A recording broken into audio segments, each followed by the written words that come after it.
చేరినప్పుడు ఎక్కువ నేనద్దారియోడ్ చేరినప్పుడు ఎక్కువ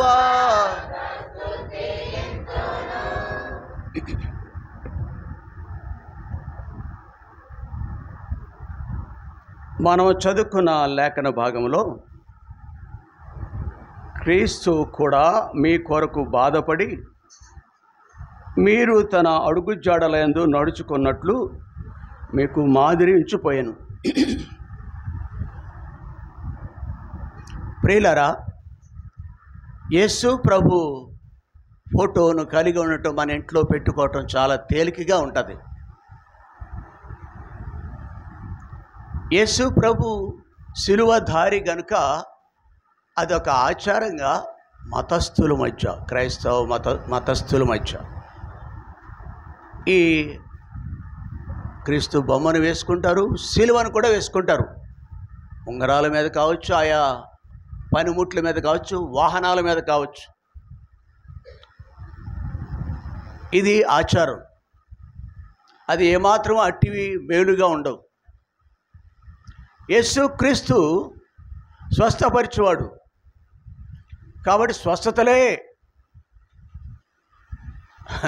స్వస్థతలకే ప్రాధాన్యత ఇస్తారు పాస్టర్లు అనేవాళ్ళు, సేవకులు అనేవాళ్ళు. రండి గురువారం లక్షవారం స్వస్థత కూడిక, శుక్రవారం స్వస్థత కూడిక, వాటికే ప్రాధాన్యత. మీరు ఇవ్వండి, ఇస్తే స్వస్థత వస్తుంది. మీ గేదె పాలు ఇస్తుంది, పిల్లకి పెళ్ళి అవుతుంది. ఇలాంటి బోధన చేసేవాళ్ళు కూడా ఉన్నారు. యేసు ప్రభు దానికి మాదిరి కాదు. ఎవరైనా ఒక రోగి వస్తే మొదటగా ఆ వ్యక్తి యొక్క పాపం పట్టించుకునేవాడు, పాపం గురించి మాట్లాడేవాడు యేసు ప్రభు.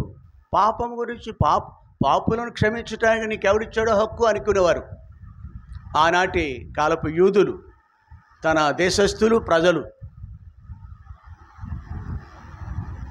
అవి నిజమే, స్వస్థత ఇచ్చేవాడే. కానీ అంతకు మించి ఆత్మీయ స్వస్థత గురించి మాట్లాడరు. యేసు ప్రభుకి హృదయంలో చోటిచ్చావా? మొన్న ఒక వ్యక్తి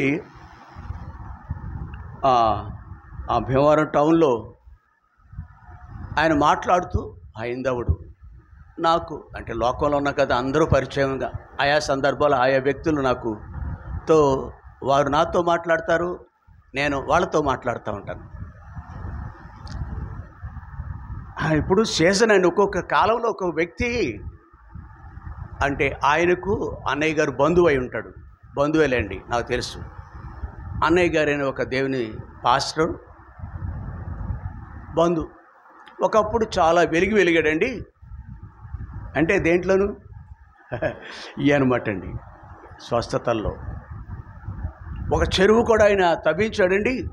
ఆ చెరువు దగ్గరికి వస్తే ఆ బెతస్తా మీకు తెలుసో తెలీదు అంటాడు ఆయన. ఇదిగో బెతస్తా ఇదే అంటాడు. ఇట్లాగా కొన్ని పద్ధతులు. ఇప్పుడు అండి అటు పాలకొల్లు వెళ్ళే దారిలోనండి జనసమూహం మూగిపోతారు. అక్కడ ఈ కాలం అయిపోయింది, వాళ్ళకి కాలం వచ్చిందని అన్నారు. కాలం వచ్చిందంటే ఇట్లాంటి ఏదో ఒక కాలానికో లేక సమయానికో ప్రాంతానికో ఆయన శక్తి పరిమితం కాదు, అపరిమితమైన శక్తి సామర్థ్యం కలిగిన వాడు, సర్వాధికారి అయిన దేవుడైన. ఒక బుధవారమో లక్షవారమో కూడికి వెళ్తే నీకు స్వస్థత వస్తుందని అనుకుంటే నువ్వు చాలా అమాయక స్థితిలో ఉన్నాను. నీ విశ్వాసం అనేది స్వస్థపరచును, అవునా? మరి అన్నడను నీవు అది ప్రతి ఒక్కరితో చెప్పింది. నేను చేసేది కాదు, నీ విశ్వాసం. కాబట్టి ప్రియులారా, మాదిరి వాటిలో ఉన్నది కాదంటలేదు. ఆయన చేసిన కార్యాలన్నీ మాదిరికరమై. అన్నిటికీ మించి ఇక్కడ మనం చదువుకున్న భాగంలో మీ కొరకు బాధపడి మీరు తన అడుగు జాడలందు నడుచుకున్నట్లు మీకు మాదిరించు. ఈ వాక్యం చదివించరేమో స్వస్థత కూడికల్లోను. స్వస్థత కూడికలు ఉంటాయే, అక్కడ ఈ వాక్యం చదివించరేమో అనుకుంటున్నాను నేను.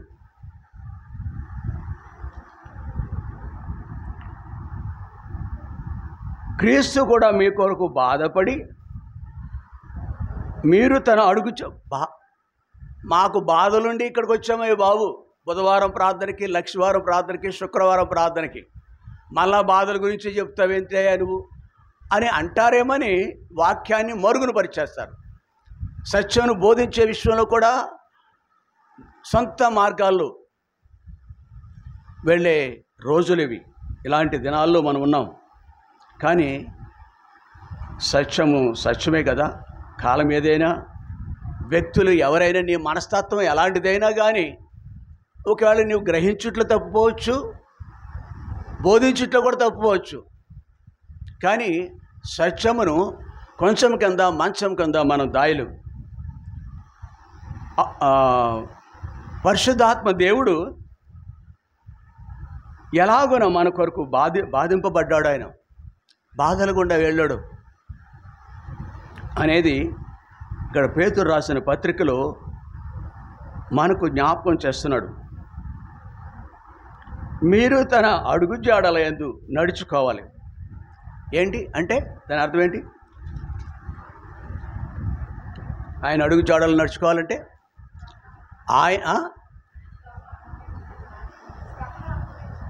ఆయన వలె బాధలు, వ్యాధులు, కష్టాలు, నిందలు అనునవి మనకి మన జీవితంలో ఒకవేళ తారసిస్తే, ఎదురైతే మనము కూడా అప్పుడు కూడా ఎలాగనా దేవా నీకు హల్లెలూయా హల్లెలూయా. బాధ వచ్చినప్పుడు చేతులు ఉన్నాయి, మీకు చేతులు ఉన్న వాళ్ళందరూ పైకి ఎత్తండి. వద్దమ్మా, వద్దు సుమా. చేతులు పైకెత్తి తిని ఆ మాట చెప్పేది ఎప్పుడంటే నీ వ్యాధిగ్రస్తురాలుగా ఉన్నప్పుడు, నీవు వేదన గుండా వెళుతున్నప్పుడు, బాధలో వెళుతున్నప్పుడు కూడా నా నిమిత్తము అని మనం మీరు దేవాది దేవుడయుండి, ప్రభులో ప్రభు, రాజులో రాజు అయ్యుండి, ఆయన బట్టి ఆయన శ్రమలు రాలేదు సుమా. మానవ జాతి యావత్తు కొరకు మన నిమిత్తము ఆయన బాధలుందాడు. ఆయన మార్కు ఆ సువార్త 14వ అధ్యాయం, మార్కు సువార్త 14వ అధ్యాయము 32వ వచనం నుండి.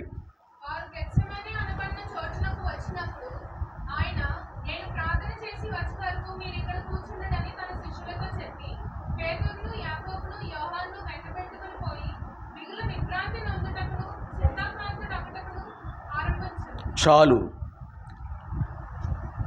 వారు గెత్సేమనే అనబడిన చోటుకు వచ్చినప్పుడు ఆయన, నేను ప్రార్థన చేసి వచ్చే వరకు మీరు ఇక్కడ కూర్చున్నాడని తన శిష్యులతో చెప్పి పేతురును, యాకోబుని, యోహాను వెంట పెట్టుకుని పోయి మిగుల విభ్రాంతి నొందుటకును విశ్రాంతి చింతాక్రాంతుడు అవుటకును ఆరంభించాను. 34వ వచనంలో నా ప్రాణము మరణమగునంతగా దుఃఖములో మునిగి ఉన్నది. నా ప్రాణము మరణమగునంతగా దుఃఖముతో మునిగి ఉన్నది. ప్రియ సహోదరి, మనుషులు పుట్టుక, మనుషులు గతించుట, వీటి గురించి ముందు ఏమి చెప్పబడదు. నీ నా పుట్టుకల కొరకు ఎవరో ఒక వ్యక్తి నీకు కొడుకు పుడతాడు, ఫలానా నెలలో ఫలానా సంవత్సరంలో ఆయన పుడతాడు, ఆయన ఇలాంటి పనులు చేస్తాడు. అలాగా ఒక బిడ్డ గురించి ఏ మనుషుడు ఏ బిడ్డ కొరకు ప్రవచించలేడు. దేవుడు తప్ప, మన గురించి దేవుని యొక్క దాసులు ప్రవక్తలు తప్ప ప్రవచించేది అదే దేవుడు చెప్తేనే. అలాగున జకరయ్య ఎలిజబెతులకు పుట్టిన బిడ్డ దేవుని యొక్క ప్రవచనం ప్రకారం ఆయన పుట్టాడు.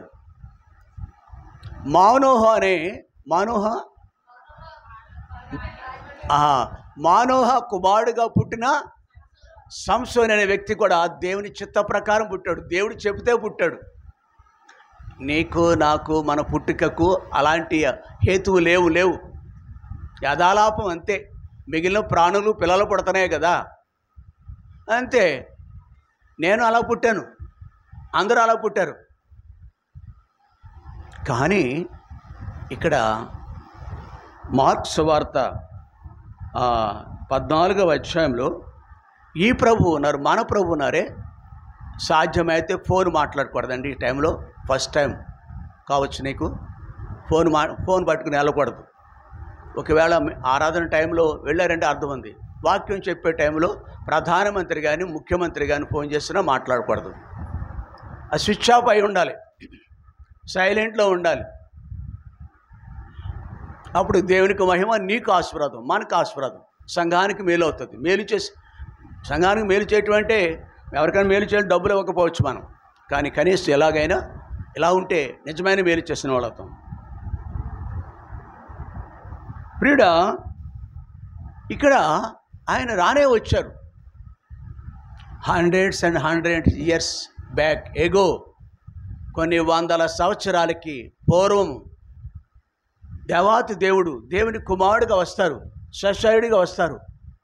లోక పాపంలో మోసుకొని పోవు దేవుని గొర్రెపిల్లగా ఆయన వస్తారు. ఇంతకాలం బతుకుతారు ఆయన, ఇంతకాలం బోధ చేస్తారు ఆయన. ఆయన మానవ చేత అంతటి కొరకు పాపం నిమిత్తం ఆయన చనిపోతారు, తిరిగి లేస్తారు, పునరుద్ధానుడు అవుతారు. ఇవన్నీ కూడా పరిశుద్ధ గ్రంథంలో ఆయన కొరకు రాయబడి ఉన్నవి. ఆ భాగంలో, ఆ జీవిత విధానంలో భాగముగా ఆయన ఒకానొక రోజున గెత్సెమనే ప్రాంతానికి, గెత్సెమనే అంటే నూనెను పిండుట అని అర్థం. ఒలివ చెట్లు ఉన్నవి. గెత్సెమనే తోట అనేది కదా, ఆ తోట నిండా ఒలివ చెట్లు ఉన్నాయి. దేవుని కృపను బట్టి నేను కుటుంబంగా ఇశ్రాయేలు దేశం వెళ్ళాం. ఆ గెత్సెమనే తోట కూడా చూసాం, గెత్సెమనే వనాన్ని కూడా చూడటం జరిగింది. ఆ చెట్లకు అప్పుడు 2000 సంవత్సరాలకు ఉన్న చెట్టు ఉందో లేదో తెలియదు, కానీ అదే బాపతి ఒలివ చెట్లు ఇప్పటికి కూడా అక్కడ ఉంటాయి. అయితే ఆ గెత్సెమనే వనానికి ఆయన వెళ్ళటం జరిగింది. 34వ వచనంలో నా ప్రాణము మరణమగునంతగా దుఃఖములో నిండి ఉన్నది అని ఆయన వేదనతో మాట్లాడుతున్నాడు. 35వ వచనం కొంత దూరం సాగిపోయి నేల మీద పడి సాధ్యమైతే ఆ గడియ తన యొద్ద నుండి తొలగిపోవాలని ప్రార్థిస్తున్నాడు. ఏ గడియ? ఏ గడియ? సిలువ మరణం పొందాలి కదా, ఆయన గురించి రాయబడింది కదా. కానీ ఎంతైనా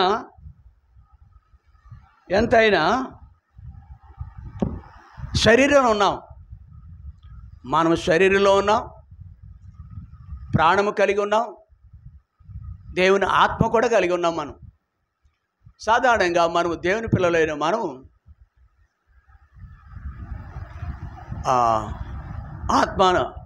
శరీరంలో ఉన్నప్పటికీ ఆత్మానుసారంగా నడుచుకోవటానికి బద్దులుగా ఉన్నాం.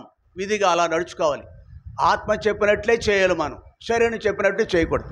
రెండు కలిసే ఉంటాయి, దూరదూరంగా లేవి. రెండింటి మధ్య పోరాటం ఉంటుంది. ఎల్లప్పుడూ మనకి రెండింటి మధ్య పోరాటం ఉంటుంది. ఆ పోరాటంలో దేనికి ఆహారం పెడుతుంటే అది ఎక్కువగా బలంగా ఉంటుంది, అది మాట్లాడుతూ ఉంటుంది. శరీరం మాట్లాడుతుంది నీతోటి, ఆత్మ కూడా మాట్లాడుతుంది. కాబట్టి ఇప్పుడు శరీరమును మనం ఆత్మచేత చంపాల. ప్రియ సహోదరి, ఇక్కడ యేసు ప్రభు దేవాతి దేవుడే, పరిశుద్ధాత్మ తనలో ఉన్నాడు. అయితే ఆయన మనుష్య కుమారుడిగా పిలువబడుతున్నారు. ఇప్పుడు శరీరం నుంచి భయం ఆవరించింది. ఎంతైనా శరీరంలో ఉన్నారు కదా, ఆయన ఆవరించింది. ఆ శిలువ మరణము జ్ఞాపకం వస్తుంది. మనుషులైన మనము ఆ పరిశుద్ధ గ్రంథంలో రాయబడిన ఆ వేదనకరమైన శిలువ మార్గం ఉందే, అది చదివిన తర్వాత మనకు తెలిసింది, చెప్పిన తర్వాత మనకు తెలిసింది. అది ఇవన్నీ చూడకముందే ఆయనకు తెలుసు ఎలాంటి శిలువ మరణం ఉంటుందో. శిలువకి వెళ్ళకపోరు ఎంతగా శ్రమ గుండా వెళ్ళాలో. ఆ బాధను చూసిన ఆయన, ఆ శిలువను జ్ఞాపకం చేసుకుంటున్న ఆయన వేదన గుండా వెళ్ళటం. గెత్సేమనే వనం ఇక్కడికి వెళ్ళినాడు. గెత్సేమనే వనము ప్రార్థనకు గుర్తుగా ఉన్నది. ప్రభువైన యేసుక్రీస్తు వారే ఏకాంతంగా అక్కడ ప్రార్థన చేయటానికి, తన శిష్యులతో కలిసి కొంతసేపు ప్రార్థనలో గడపటానికి వాళ్ళని తీసుకెళ్ళాడు. మీరిక్కడ ఉండండి, నేను ముందుకెళ్ళి తండ్రి అయిన దేవునితో కొంత సమయం గడపాలి, కొంతసేపు గడిపి వస్తాను నేను. అక్కడ పెనుగులాడుతున్నాడు, తండ్రితో మాట్లాడుతున్నాడు. ఏమంటున్నాడండి? మీకు ఎప్పుడైనా వచ్చే మాటలు? ఇక్కడ కూర్చున్న వాళ్ళకి ప్రార్థన వచ్చా? బైబిల్ ఉందిలేండి, పాటల పుస్తకం కూడా ఉందేమో, కొంతమంది దగ్గర ఉండవు. బరువు అవుతుంది కదా పాటల పుస్తకం. నీకు రెండు కళ్ళు కావాలి, నీకు రెండు కావాలి, ఈ రెండు కావాలి. ఒక కన్నుతో ఉంటాకి ఇష్టపడతారు ఎవరైనా? అప్పుడప్పుడైనా ఆ భారం మోయిపోతే ఎట్లా? అంత భారం మోసిన ప్రభు జ్ఞాపకం చేసుకొని, ఆఫ్టర్ ఆల్ కొన్ని గంటల పాటు, ఒకరోజు, వారంలో, ఆయా సమయాల్లోనూ ఏ గ్రంథం అయితే మేలు చేస్తుందో, ఏ పుస్తకం అయితే పాటల ద్వారా నీలో జీవము ఉజ్జీవింపబడుతుందో, ఆ పాటల పుస్తకం నీకు బరువా? దేనా సత్యం? ప్రార్థన అవి అటుపై ప్రార్థన కూడా మన జీవితంలో ఒక భాగంగా. మోకరించుట అనేది మనుషుడికి ఎప్పుడు అవసరం అండి? అఫ్కోర్స్ వృద్ధులేమో కానీ, ఆ కుర్చీల మీద కూర్చున్న బలహీనులేమో కానీ మోకరించుట అనేది తెలుసా? బహుశా అంత అవసరం రాదు మనుషుడికి. ఎవరికి వంటగదిలో స్త్రీకి అవసరం ఆ మోకాళ్ళు? ఏంటది, ఆ లైటర్ పట్టుకుని వెలిగించుకు ముందు మోకరించి ప్రార్థన చేసేవాళ్ళు అంత శాతస్థమైన మనుషులు ఎవరు ఉండరు. అక్కర్లేదు. పడక గదిలో మన కొరకు ఎదురు చూసేవి కొన్ని ఉంటాయి, చక్కటి పవలించటానికి. బహుశా అక్కడ కూడా మోకాళ్ళు వేయాలి. అది ఎక్కకపోరు మంచం. మోకరించే సమయము ప్రార్థన జ్ఞాపకం చేస్తుంది. ప్రియులారా, రక్షింపబడ్డామంటాం, బాప్తిసం కూడా తీసుకున్నామంటారు. ఏంటి అర్థమేంటి?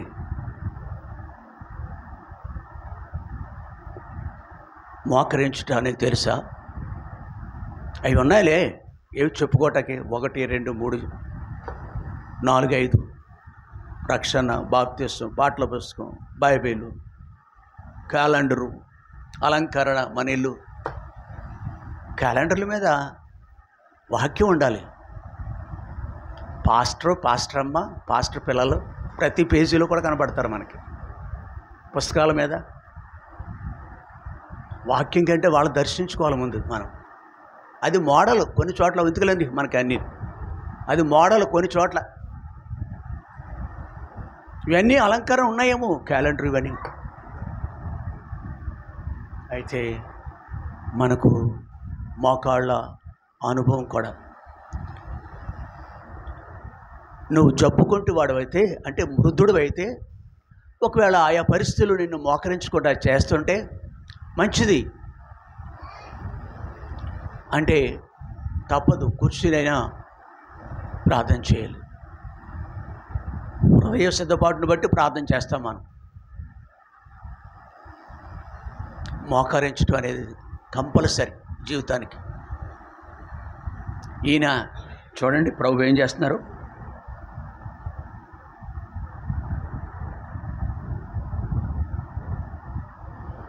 ఈ మరణ వేదన గుండా నా ప్రాణము మానమగునంతగా చాలు చాలు చదువు. ఎస్, చాలు. మంచం మీద పడి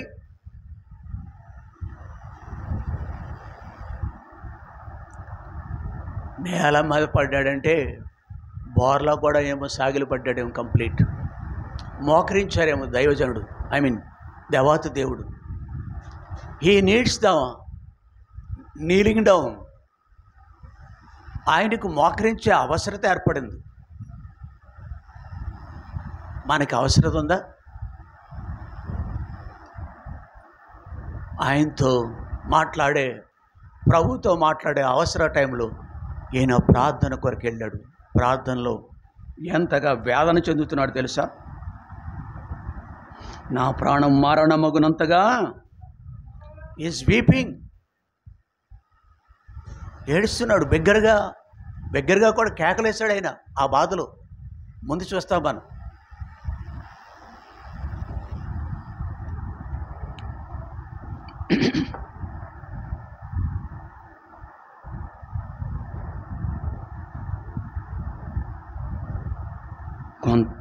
సాగిలి పడి నేల మీద పడి సాధ్యమైతే ఆ గడియ ప్రభు లార్డ్. మరణాన్ని ఎంతమంది ఇక్కడ ఆహ్వానిస్తారు? హాస్పిటల్లో ఉన్నవాళ్ళు అని అనుకుంటున్నాను. అలాంటి వారు హాస్పిటల్కి వెళ్ళరు. డబ్బులు లక్షల పిల్లల చేత ఖర్చు పెట్టించరేమో. వద్దరు, పోతే పోద్దరు పాడం, ఎందుకు రాని తీసుకెళ్తారు? హాస్పిటల్కి వెళ్ళకూడదని అనుకుంటారు ఎవరన్నా?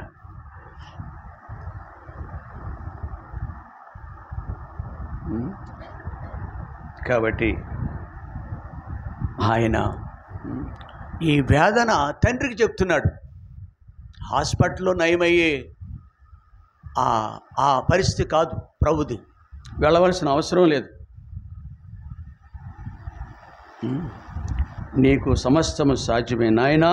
తండ్రి, నీకు సమస్తము సాధ్యము. ఈ గిన్నె నా యొద్ద నుండి మరణం విషపు మనుషులు, మానవ జాతి అంతటి యొక్క మరణము దాంట్లో ఆ పాత్రలో ఉన్నది. You have to die. నీవు దీని కొరకు, ప్రజలందరి కొరకు చనిపోవాలి అని ముందుగానే ఆ సంకల్పం ప్రకారం ప్రభు వచ్చారు. అలాగే జీవించారు. రాత్రంతా కొండల మీద, పగలంతా ప్రజల మధ్య జీవించారు. అయినను వింటున్నారా? అయినను మనుషునిగా, సాధారణ మనుషుడిగా ప్రభు పాదాలని ఆశ్రయిస్తున్నాడు. తర్వాత అంటున్నారండి ఆయన, అలాగా బ్రతిమలాడిన, పెనుగులాడిన, ప్రాయశ్చిత్తం కూర్చున్న ఆ ప్రభు చివరికి ఏమంటున్నారండి? ఆయనను నా ఇష్ట ప్రకారము కాదు, నీ చిత్త ప్రకారమే. ప్రియ సహోదరి, ఆయన గెత్సేమనే తోటలో ఆత్మకును శరీరానికున్న పోరాటంలో పెనుగులాడుతున్నాడు. ఆయన శరీరం అంటుంది, ఇంకొంచెం కాలం ఇక్కడ భూమి మీద ఉండు. లేదు, శరీరం అంటుంది, అంత మరణిస్తాను. కానీ అంతటి శాపగ్రస్తమైన భయంకరమైన మానవం గుండా అని శరీరం భయపెడుతుంది. అంతే. ప్రభుతో మాట్లాడుతుంది శరీరం. ఆయనలో ఉన్న ఆత్మ ఫైనల్గా ఆత్మపూర్ణుడిగా ఆయనను ప్రియ సహోదరి, మన జీవితాలు ఆత్మకును శరీరానికి పెనుగులాట్లు ఉంటాయి. దాంట్లో జయం పొందాలంటే మనం ఏం చేయాలి? We have to Neel down. ప్రార్థన చేయాలి. ఒకటి, ప్రార్థన చేయాలి. అంతటి మరణించవలసిన అవసరత ఉన్నప్పటికీ ప్రార్థన. 2, మరణించవలసిన అవసరత ఉన్నప్పటికీ నా ఇష్టం కాదు ప్రభా నీ. ఒక ఆయనతో దేవుడు మాట్లాడాడు. దేవుని స్వరము దేవుని దాసుల ద్వారా వినబడుతుంది. దేవుని స్వరము ఈ రోజులో అయితే దేవుని యొక్క వాక్యం ద్వారా వినబడుతుంది. 2 పద్ధతులు. కళలు దర్శనాలు నమ్మొద్దు, అది రేర్ అకేషన్. ఈ 2 ప్రధానమైనవి దేవుని యొక్క చిత్తాన్ని తెలుసుకోవటానికి ఉపయోగపడతాయి. 1 దేవుని యొక్క, 2 దేవుని యొక్క ఆత్మవశ్యులైన దేవుని దాసులు. సో దేవుని దాసుడు చెప్పాడు ఒకసారి, నీవు నీ ఇల్లు చక్కబెట్టుకో. మనుషుడు కదా, ప్రభువా గోడ పక్కకి తిరిగాడు. అవునా? వద్దు, వెళ్ళొద్దు. గోడ తట్టు తిరిగి, ప్రభువా నేను ఎంత నీతిగా జీవించాను, ఎన్ని లక్షలు ఖర్చు పెట్టాను, నేను లక్షలు ఖర్చు పెట్టి మందిరం కట్టాను ప్రభువా, ఎంతో నా గత 30, 40, 50 సంవత్సరాలుగా ఇంటింట తిరిగాను ప్రభువా, ఇంకా సేవ చేయాలని తెలియదా ఏంటి ఆయనకి? అవునా? జీవించాలని తెలియదా ఏంటి? నువ్వు చెప్పాలా? ఆయనకు ఒకవేళ ఆశ, శరీరం అలా మాట్లాడుతుంది. నేనంత భక్తున్నో చెప్పుకున్నాడా లేదా ఆ రోజు? అవునా? చాలండి, చాలా దాంట్లో చాలా మాటలు ఉంటాయి. యెషయా గ్రంథము 38వ అధ్యాయం. చాలు, వెళ్ళొచ్చు మనకి, అంతే. ప్రతి రెఫరెన్స్ దగ్గరికి వెళ్ళం. దీనుడయ్యాడు వీడు, అక్కడ విషయం పక్కన పెడదాం. అలాగనే ఈయన కూడా దేవాతి దేవుడు, ప్రభుల ప్రభు శరీరంలో ఉన్న ఈయన కూడా వెళ్ళినాడు. కానీ ఆయనకి ఈ ప్రార్థనకి ఎంత తేడా ఉందో తెలుసా? ఆయనను నా ఇష్టము కాదు, ఈ డిడెంట్ ఆస్క్ హిస్కియా ఈ మాట అడగలేదు. అలాగున దేవుని ఇష్టానికి విరుద్ధంగా అడిగినాడు గనుక తన యొక్క మరణము అనేకులకు మేలు చేయలేదు. హిస్కియా యొక్క మరణం అనేకులకు మేలు చేయలేదు.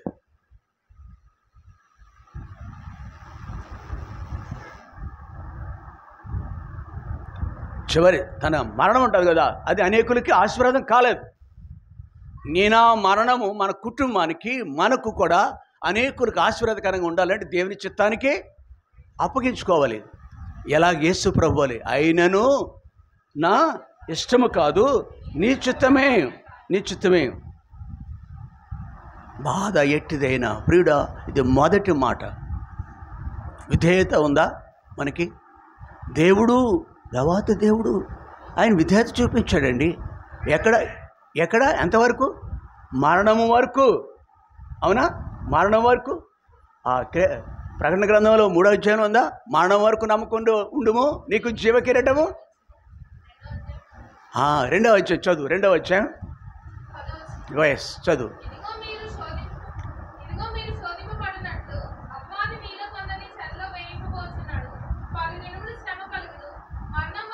సందర్భం, శ్రమల గురించి మాట్లాడుతున్నాం మనం.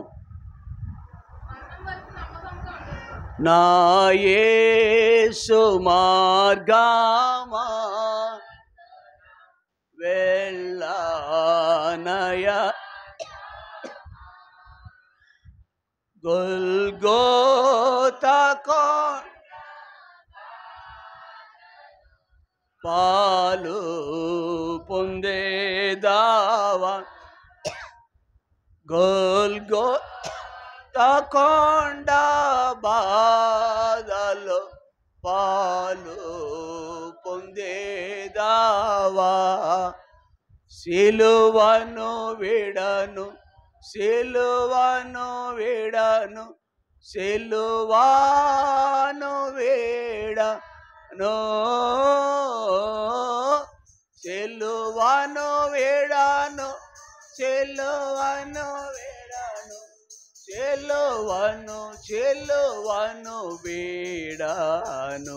కాబట్టి మనము ఒకనాడు శివకిరీటం పొందాలంటే మరణం వరకు మరణమైనను జీవమైన ఏకరీతిగా ఉంటాయి దేవుని పిల్లలకి. అలాగున మనం ఉండాలి. దేవుడు కూడా అలాగునే అక్కడ దేవాతి దేవుడు అలాగున ఆయనను నా ఇష్టం కాదు. చూడండి అక్కడ ప్రార్థన ఎంత గొప్పగా ఉందంటే, లూకాసు వార్త 22వ అధ్యాయము, లూకాసు వార్త 22వ అధ్యాయం, బైబిల్ ఉన్న వాళ్ళంతా తీయండి, 44వ వచనం.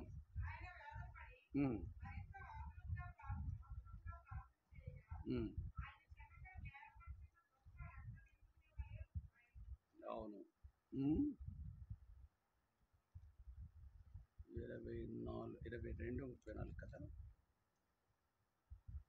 మరోసారి చదువు. వద్దు నాన్న, వద్దు, మాట్లాడకు నువ్వు ఇంకా.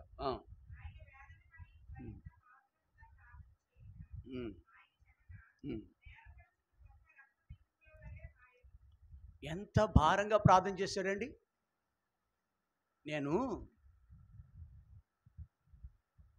మన ప్రార్థన కుడికిలో మాట్లాడుతూ ప్రియులతో చెప్పాను, నీ వేదన భారము ఆ స్థాయిలో ఉండాలి. ఇది ఈసారి రెఫరెన్స్ కాదులేండి, ఈ సందర్భంగా చెప్పనే లేదా. మనం దేవుని కార్యాలు చూడాలంటే ఎందుకు చెప్పాను, వదిలేని, నాకు గుర్తుంది. ఒక భర్త గురించో, భార్య గురించో, నీ కొడుకు గురించో, ఇలాగ ఎవరైనా నాకేదైతే ఉందో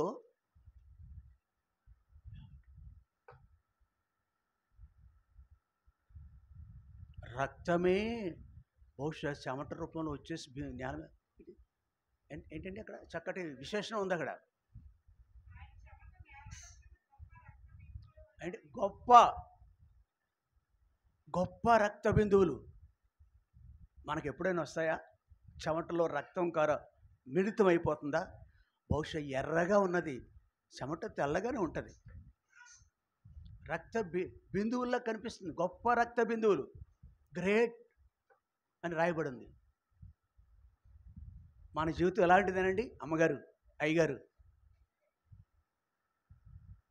గెత్సెమనే తోటలో ఈ అనుభవం అనమాట.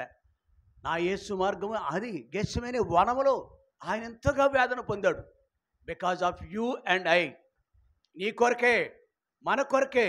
నువ్వు తెల్లగా ఉన్నాను, నీ అంతరంగము బొగ్గు వలె ఉన్నది, నల్లని బొగ్గులాగా ఉంది నీ అంతరంగం. దాన్ని తెలుపు చేయటకు మీ పాపములు రక్తం వలె ఎర్రడమైనను హేమం తెల్లగా చేయటానికి. నువ్వు తెల్లగా ఉన్నావు పైకి, కానీ నీ అంతరంగము చాలా దుర్గంధంతో ఉంది, బహు నల్లగా ఉంది.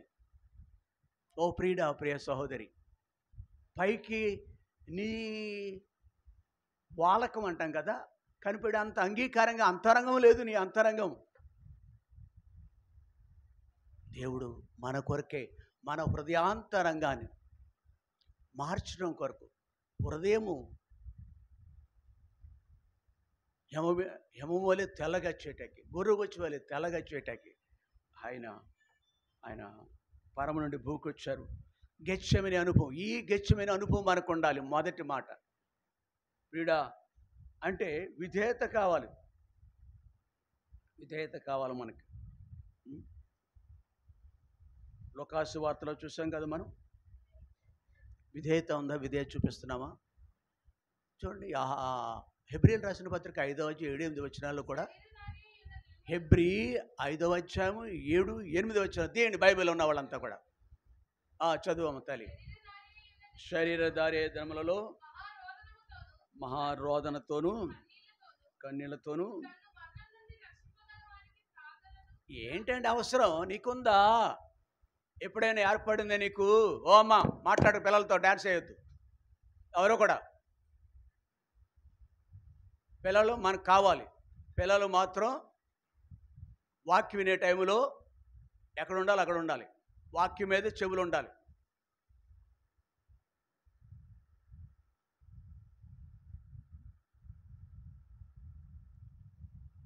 మహా రోదనతోనూ. ఎందుకిది? గెత్సెమనే వనములో చూసాం మనం ఆయన యొక్క వేదన. అదే ఇక్కడ పరిశుద్ధాత్మ దేవుడు హెబ్రీ గ్రంథకర్త ద్వారా మరొకసారి జ్ఞాపకం చేస్తున్నాడు. రోదన కాదు, మహారోదన. అదే అక్కడ రక్తం, చెమట రక్తపు బిందుల్లాగా వస్తున్నాయి. కన్నీళ్లతోనూ మరణం నుండి రక్షింపగలవానికి ఏమయ్యా బాబు, ఎప్పుడైనా ఏడ్చావు మనం అలాగా? ఉద్యోగం లేదా? ఉద్యోగం రాలేదా? నీకు నువ్వు ఏడవటం కాదు, 4 గోడల మధ్య దేవుని సన్నిధిలో మోకరించి, వివాహమా సమస్య ఏదని కావచ్చు, అమ్మా మన సమస్యలకు ఇక్కడ మార్గం చూపించాడు దేవుడు. ప్రార్థనలు యాచనలు సమర్పించి భయభక్తులు కలిగి ఉన్నందున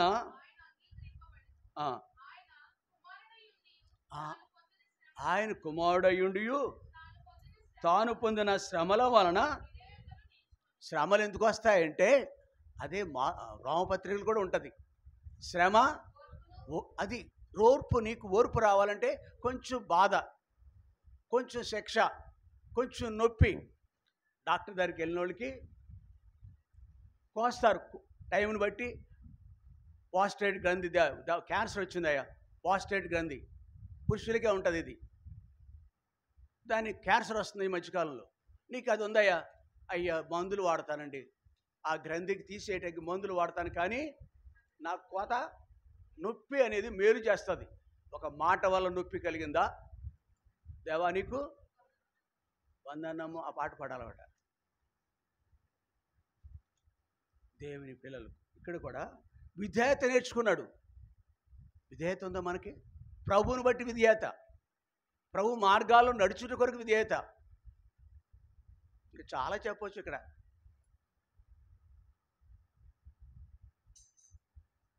ఇలాగ అనుకుందాం మనం, జస్ట్ అయ్యా విధేయత ఉదయకాలం ముందు దేవుడు మన కుటుంబాల్లో చూస్తాడు. ఉదయకాలము విధేయత కుటుంబంలో చూస్తాడు. భార్యాభర్తలుగా ఉన్నారు, మీరు మోకరిస్తున్నారా? దేవునికి విధేయత తెలుస్తుంది. వీళ్ళెంత విధేయులు, బా ఎంత మంచి సాక్ష్యం ఉందో తెలుసా? లూకా సువార్త 2వ అధ్యాయం ఎంత గొప్ప సాక్ష్యము ఆ కుటుంబానికి. లూకా సువార్త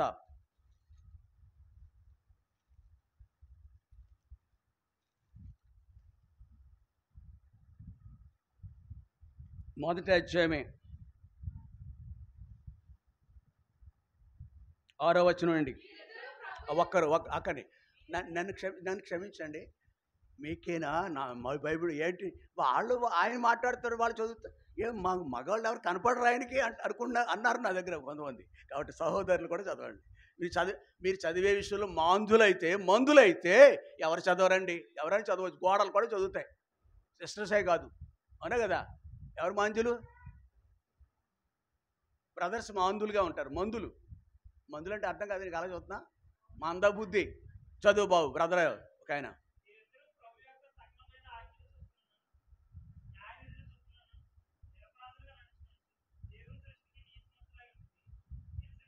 చాలు, 6వ వచనం ఒకటే చూసారా? ప్రభు యొక్క సకలమైన ఆజ్ఞల చొప్పునను న్యాయ విధుల చొప్పునను నిరపరాధులుగా నడుచుకొనిచున్నారు. దేవుడి చేత ఒక కుటుంబం మంచి సాక్ష్యం పొందింది. అన్నానా రండి ఇక్కడికి, మన కుటుంబం ఈ సాక్ష్యం ఉందా?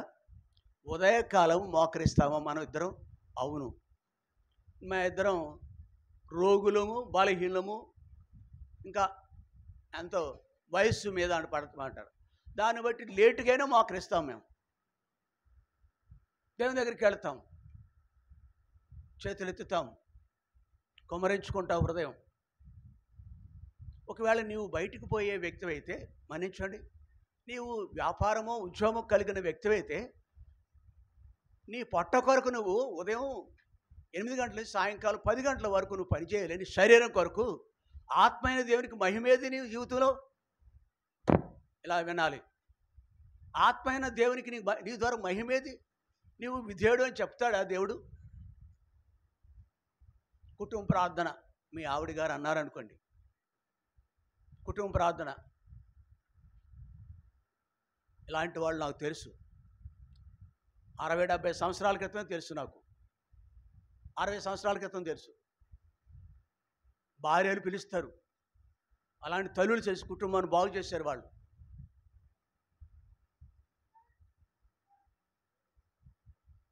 నువ్వు రాత్రి 12, 1 గంట, 2 గంటల వరకు నీ ఇష్టం వచ్చినట్టు జీవిస్తూ ఉదయం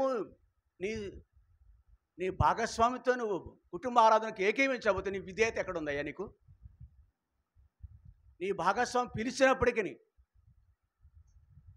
నేను ఒక మాట చెప్తాను. నా కుటుంబంలో ఎవరు ముందు కుటుంబ ప్రార్థనలో కూర్చుంటే, ఇద్దరు కావచ్చు, నలుగురు కావచ్చు, ఆ వ్యక్తి మొదటిగా పాట శరణము, మొదటి శరణానికి వాష్రూమ్లో ఉన్నా కానీ పరిగెత్తి రావాలి. మంచం మీద ఉన్నా కళ్ళు నలుపుకుంటూ, అప్పటి వరకు మంచం మీద ఉండే అలవాటు ఏంటి? నీకు ఒక క్రమం లేదు ఇంట్లో. నీ ఇంటికి క్రమం నేర్పించవు నువ్వు. నేనే కారణం.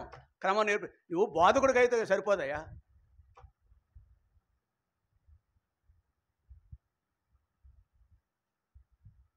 ఎవరికి నేర్పిస్తాను నాకంటూ క్రమం లేకుండా? కాబట్టి మనము in the beginning are in the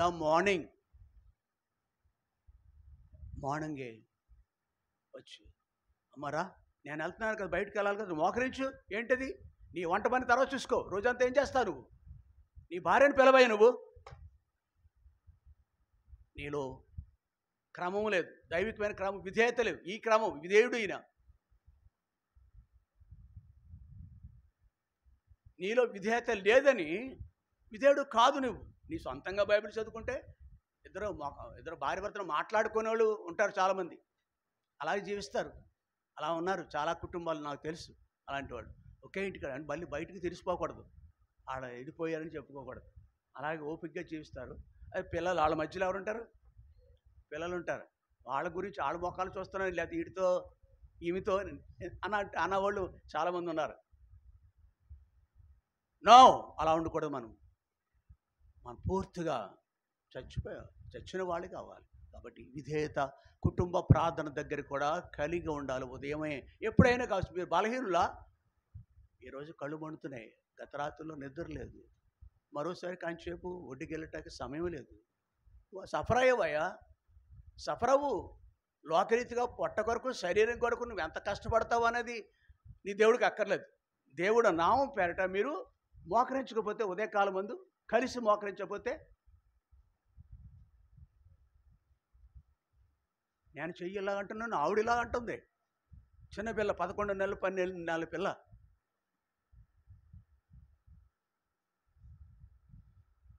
ప్రియుడా, ఒక వ్యక్తి మన 3-4 రోజుల క్రితం నాకు అక్కడ రాజమండ్రి ఆ చుట్టుపక్కల ప్రాంతం నుంచి యవనస్తుడు మాట్లాడుతూ ఆ సంభాషణ ఇలాగా అన్నాడు. నేను రాత్రి 2 గంటలకు నిద్రపోయాను, ఉదయం 6 గంటలు లేచిపోయాను. ఎవరికో సహాయపడటకో ఏదో కార్యక్రమంలోనో బిజీ షెడ్యూల్లోనో తను రాత్రి నిద్ర లేకుండా ఉన్నాడంట. ఉదయాన్నే ఎన్ని గంటలు లేచాడు? దేవుని కొరకు లెగిస్తావా నువ్వు? దేవుని బట్టి దేవుని సన్నిధిలో మోకరించలు లెగిస్తావా? నిన్ను పిలిచేవాళ్ళు ఉన్నప్పటికీ నువ్వు ఏకీవించకపోతే ఏంటయ్యా? ఏంటమ్మా నేర్పుదాము మనం ఎప్పుడైనా? చదువు రాని ఒక ఊరిలో, పల్లెటూరులో ఒక మోటు స్త్రీ, పనులు చేసుకునే స్త్రీ, చదువొచ్చాడు, బైబిల్ చదవగలదు, ఈ క్రమానికి లోబడింది. ఏమండి ఏంటి భోంచేసిన వెంటనే మంచం ఎక్కుతావేంటి? నువ్వు మంచం ఎక్కి అలవాటు ఉంటుంది కదా నిద్రపోవటానికి. అలసిపోయారు వ్యవసాయదారులు వాళ్ళు. కూర్చోండి కాంచేపు. ఆమె 7 పిల్లల్ని గొప్ప ధన్యులుగా చేసింది ఆవిడ. ఆమె తీరు ద్వారా, ఆమె యొక్క తీరు, ఓ అమ్మా పిల్లల్ని చూడొద్దు, మన తీరు ఎలా ఉంది? అంతటి విధేయత అన్ని విషయాల్లోనూ. చెప్పగలరా? నీ కొడుకు చెప్పగలరా? కూతురు చెప్పగలరా? మా ఇంట్లో కుటుంబ ఆరాధన ఉంది. నీ భర్త, భార్య, ఇక్కడ విధేయత అంటే స్మాల్ థింగ్, చిన్న విషయాల్లో కూడా అది గెచ్చేమనే మానవ అనుభవం గుండా వెళ్ళే వాళ్ళకి విధేయులుగా ఉంటారు. దేవునికి in the beginning, evening also, సాయంకాలం కూడా, మార్నింగ్ సాయంకాలం మధ్య అన్ని వేళలా విధేయుడిగానే ఉంటాడు. అలాగ ఉండాలని సత్యము మనకు నేర్పిస్తుంది. కాబట్టి మన శరీర సంబంధమైన, లోక సంబంధమైన వాటికి ప్రాధాన్యత మంచిదే, నువ్వే పోషిస్తున్నావు, గొప్పడివే నువ్వు. భర్తలు ఉద్యోగం చేయకుండా భార్యలు ఉద్యోగం చేస్తూ భర్తను దేవుడిగా కొరిసేవాళ్ళు ఎంతోమంది ఉన్నారు, నాకు తెలుసు. అలాంటి వాళ్ళు దేవుని పిల్లలు.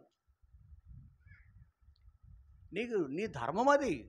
నీ గొప్ప ఏం లేదు దాంట్లో. భోజనం తింటారంటే అందరూ నీ గొప్ప ఏమి కాదు అయ్యి బాబు. దేవుడు ధర్మం అది. కుటుంబ ధర్మంలో నువ్వు పెట్టి తీరాలంతే. నువ్వు మనుషుడు. You are not a brute, you are not a animal. గొప్పతారు ఉద్యోగం చేసి సంపాదిస్తే ఇంట్లో ఉన్న వాళ్ళు కిందగా కించుపరచడం చూడటం నేనే అని కాలు ఎగరేయటానికి సరిపోవు. మనం దేవుని పిల్లలైతే నేనెంతో ఆమె కూడా. కాబట్టి అన్ని విధేయత ప్రారంభం నుంచి మార్నింగ్ నుంచి మన జీవితాల్లో ఉండాలని. రెండవ మాట మాత్రమే చూడగలం మనం. టైం అయిపోయింది. అంటే ఒక మాట తలంపు మాత్రమే. ఇది గెత్సెమనే అనుభవం నేర్పించే ప్రార్థన జీవితం. ఉదయమందు ప్రభు కొరకు నీ నిద్రభంగమైన రావాలి, ఏకీవించాలి, భర్తతో ఏకీవించాలి. ప్రార్థన విషయంలో నేను చెప్తున్నాను. కంచం దగ్గర, షాపింగ్ దగ్గర, హనీమూన్ దగ్గర ఏకీవిస్తారు, వెళ్ళిపోతా కలిసి వెళ్ళిపోటాకి. నీ కుటుంబ ప్రార్థన దగ్గర ఏకీవిస్తావా నువ్వు? ఎంత టైం పెడతావు నువ్వు?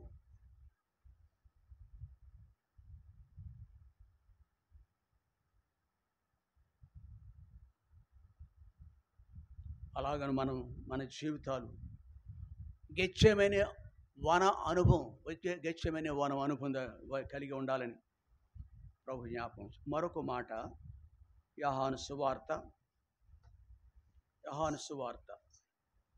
19వ అధ్యాయం 13వ వచనం.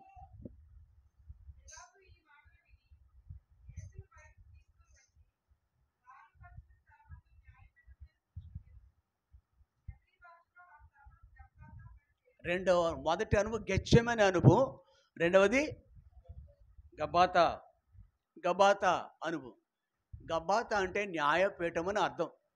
న్యాయపీఠం, అక్కడ రాళ్ళు వేసి 5 రాళ్ళు ఎత్తుగా ఒక పీఠం, బలిపీఠం అంటాం కదా, ఆ టైప్. ఇక్కడ కొంచెం ఎత్తుగా పీఠం ఉంటుంది, కనబట్టాకి. అంతేగాని ఆధిక్యత కొరకు కాదు. ఇక్కడ ఉన్న వ్యక్తి అందరు కనబట్టాకి, అందరూ ఇతనికి కనబట్టాకి వీలుగా స్వరం వింటాకి, అంతే. అక్కడైతే ఎత్తుగా పీఠం ఉంటుంది. ఇంత ఎత్తుగా ఉంటుంది, ఒక పీఠం కట్టారు రాళ్లతోటే, సహజంగా ఉండే రాళ్ళు. దాని మీద కూర్చున్నాడు న్యాయాధిపతి. ఎవరి పేరు? ఆయన పేరు పిలాతు అనే న్యాయాధిపతి కూర్చున్నాడు. ఎన్ని గంటలు కూర్చున్నాడు తెలిసిన ఆయన తెలిసాకే అక్కడ ఉంది. ఉదయము 6 గంటల గంట ఉందా లేదా?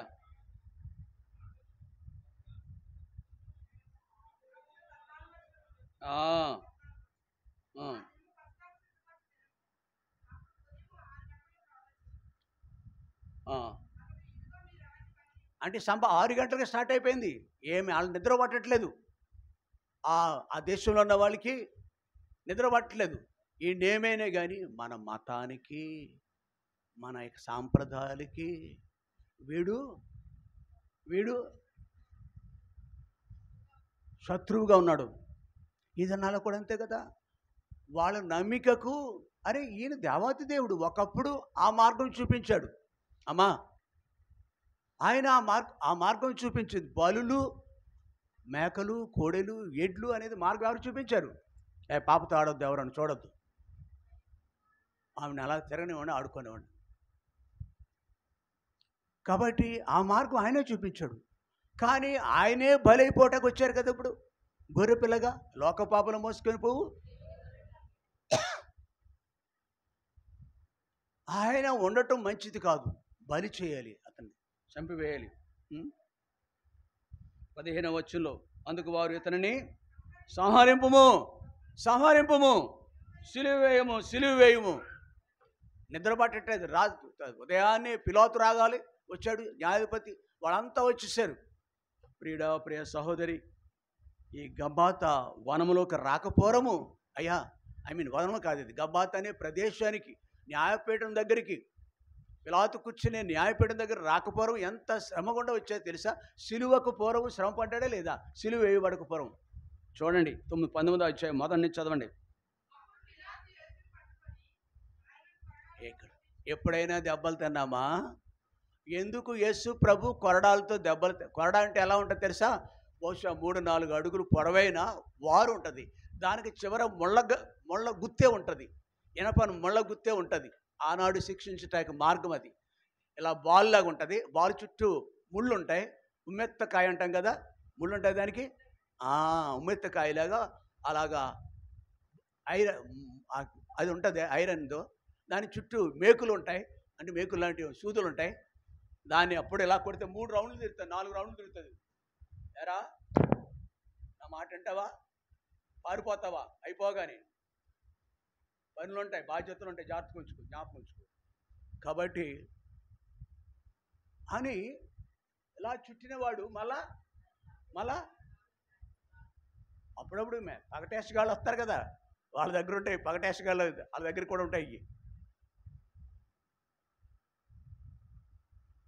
ఏ పాప మెరుగని యో పావన ఆవులంతలు వచ్చేస్తున్నాయి. పవిమో కుండా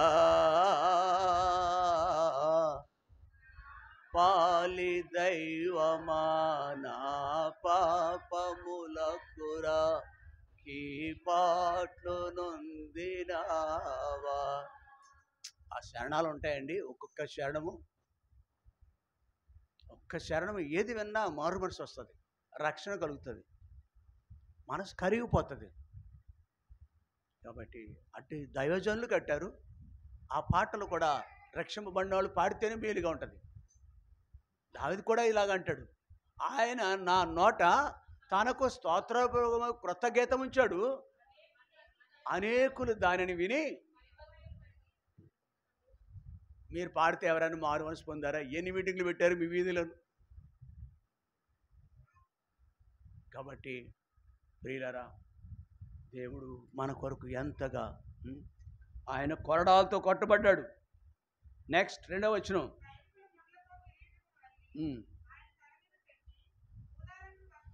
ఆ కిరీటం అమ్మా ఏంటది? మల్లెపూలని ఉంది నా దాంట్లోను. లేదు, పువ్వులతో మనోళ్ళు పెడతారులేండి కిరీటాలు. రాజకీయ నాయకులకి పువ్వులతో చేసి ఇలా కిరీటాలు పెట్టవచ్చు. ఆయనకి అలాంటి కిరీటం పెట్టలేదు. తర్వాత కొడతారు దాని మీద, రెల్లుతో కొడతారు అంతే. దాని మీద ఏమవుతుంది? రక్తము, ఆ ముళ్ళన్నీ కూడా, మేకులన్నీ కూడా ఒక్క మేకు దిగితే, ఒక్క ముళ్ళు దిగితే ఎంత బాధో. మన ప్రభు ప్రాణం విలవలాడిపోతుంది. చోట రక్తం కారే మనుషుడు యాక్సిడెంట్లో రోడ్డు మీద ఎవరు ఉంటే ఇలా చాటుగా వచ్చేస్తాం, చూడలేము రక్తం చిందించబడినప్పుడు. ఆయన రక్తధారలు, తల గుండా రక్తధారాలు కారుతున్నాయి, శరీరం గుండా రక్తాలు కారుతున్నాయి. ఆయన కొడుతూనే ఉన్నారు. చాలా వలె దున్నబడిందంట శరీరం. ఏంటి? దేని ద్వారా? కొరడాలతో కొట్టినప్పుడు. పాట లేదు, పాటలు నిండో భయపడుతూ స్వరూపమైనను పాట ఉందా లేదా? స్వరూపమైనను ఇట్స్ ట్రూ, 100%, 100% నిజం. కోల్పోయినాడు. ఎట్లాంటి ప్రభు పరమగీతాలు ఆయన గురించి రాయబడి ఉంది. అయ్యా అమ్మా, మన ప్రభు మన కొరకు. నీవు ఎప్పుడైనా ఎవరైనా ఇబ్బంది పెడితే, నిన్ను ఒక మాట గుచ్చుకుంటే, యేసు ప్రభు సన్నిధిలో మందిరంలో వాక్యం గుచ్చుకుంటే పిలవలాడతావు కదా, నొప్పి కలుగుతుంది కదా. దిద్దుబాటు కొరకు ఉద్దేశించిన మాట నీకు నొప్పి అయితే ఆయన ఎంతగా బాధనుందన్నాడు. ఎంత రక్తం కార్చినారు. ఆయన తర్వాత 3వ వచనంలో యూదులు రాజా శుభమని చెప్పి ఆయనను కొట్టినారు. ఇంకా ఎన్నో, మార్క్స్ వార్త, మత్తయి సువార్త, ఇది యోహాను సువార్త. ఆయన శ్రమలు ఎంతగా అనుభవించారో మనం వెళితే అనేక రకాల శ్రమలు. ఇవన్నీ అమ్మా నాన్న, ఇవన్నీ మన కొరకే. ప్రభు మన నిమిత్తమే, ఆయన మన నిమిత్తమే. లూకా సువార్త 23వ అధ్యాయం ముగించేస్తాను నేను. ఎంత అయిందయ్యా బాబు? 40 or 50 or above? 50. ఓకే. లూకా సువార్త 23వ అధ్యాయం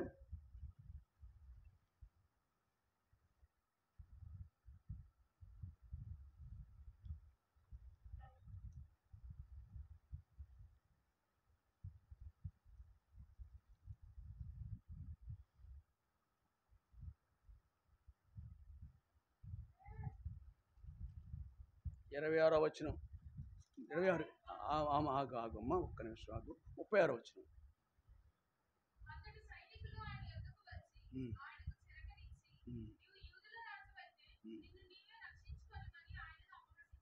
అపహారం చేశారా? నొప్పి కలిగేవన్నీ కూడా. దెబ్బ కొడితే అపవాసం కదా? దెబ్బలు కొట్టారు ఎవరైనా సువార్తలో మనల్ని? భర్త కొట్టడానికి సరిపోతాడా? కొట్టే భార్యలు లేరా? ఒకవేళ తప్పిదాన్ని బట్టి దెబ్బలు తినొచ్చేమో. తప్పిదము కొరకై. పేతురు రాసిన పత్రికలో పై భాగాల ఏమున్నాయి చదవండి ఒకసారి. పేతురు రాసిన పత్రిక మనం చదువుకున్న భాగం ఏంటండి? ఎన్న అవసరం చెప్పు. చదువు తల్లి.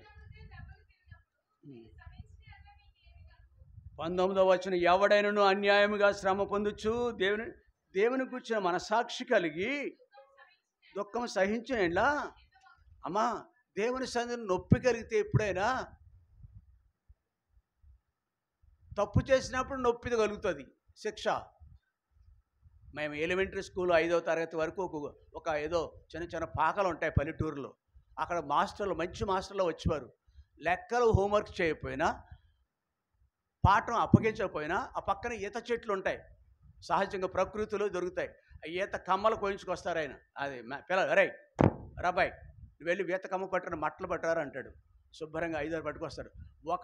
ఒక మట్ట, ఒక కమ్మ అంటారు దాన్ని. ఒకని కొట్టిదేవుడు చెత్త అయిపోద్ది, ఇరిగిపోయేది. అది పెట్టరా, వీడికి రక్తాలు వస్తాడికి ఇరిగిపోద్ది. ఆడికి కోపం చాలదు టీచర్కి. హోంవర్క్ తప్పిదం చేశాడు కాబట్టి టీచర్ ఏం చేశాడు? అది గొప్ప కాదు. దేవుడు చెప్పేది ఏంటి ఇక్కడ? ఎవడైనా అన్యాయముగా శ్రమ నొందుచు దేవుని కూర్చున్న మనసాక్షి కలిగి దుఃఖము సహించాలి. దేవుడు మనసాక్షి ఉంది మనకి. అది హితమగును. తప్పిదమునకే దెబ్బలు తిన్నప్పుడు మీరు సహించిన మీకు ఏమి ఘనత, ఏమి ఫలము? మేలు చేసి బాధపడేవాడు మీరు సహించిన అది దేవునికి. ఎందుకు మీరు బాధల గురించి చెప్పొద్దు బాబు. గెచ్చమైన వానవద్దు మాకు. గబ్బాత అంటే శారీరకంగా శ్రమపడ్డాడు. గెచ్చమని అంటే అంతరంగంలో బాధ పెనుగులాట. అది ఫైనల్గా రండి వెళదాం, ఆయనను నా ఇష్టం కాదు. ఇది అంతరంగ గెచ్చమైన వనంలో అంతరంగ పోరాటము. గబ్బాతాలో ఇది శారీరకంగా అబ్బా. కాబట్టి అందుకని ఇక్కడ ఏమంటాడు ఫైనల్గాన 21వ వచనంలో, క్రీస్తు కూడా, చదవండి సారి.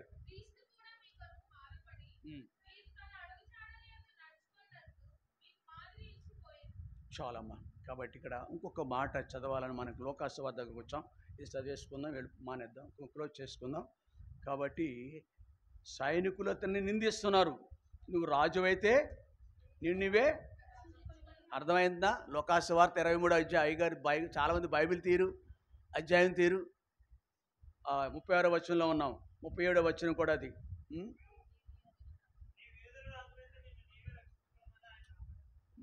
చాలు. 39వ వచనం.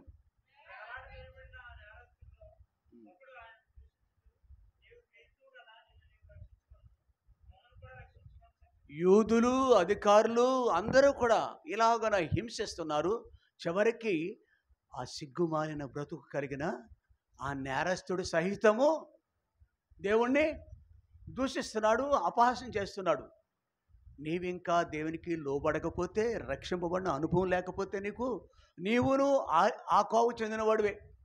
ఇంకను నీలో దోషము నుండి కూడా ఆయన శ్రమ పెడుతున్నావు. నీ నా కొరకు ఆయన ఇంతగా శ్రమ నొంది ఆయన నన్ను రక్షించాలని, ఆయన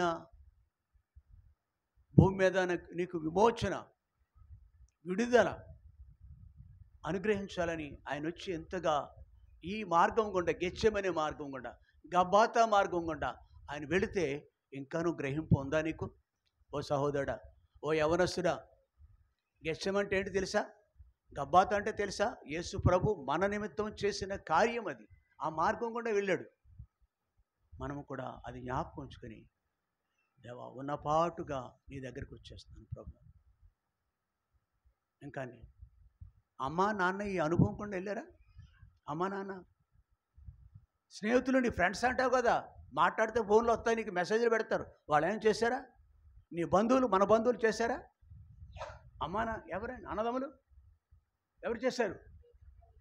ప్రభు అయినా ప్రార్థన చేసుకుందాం. మోకరించాను. మోహన్ వాళ్ళ కొరకు ప్రార్థన చేస్తాడు.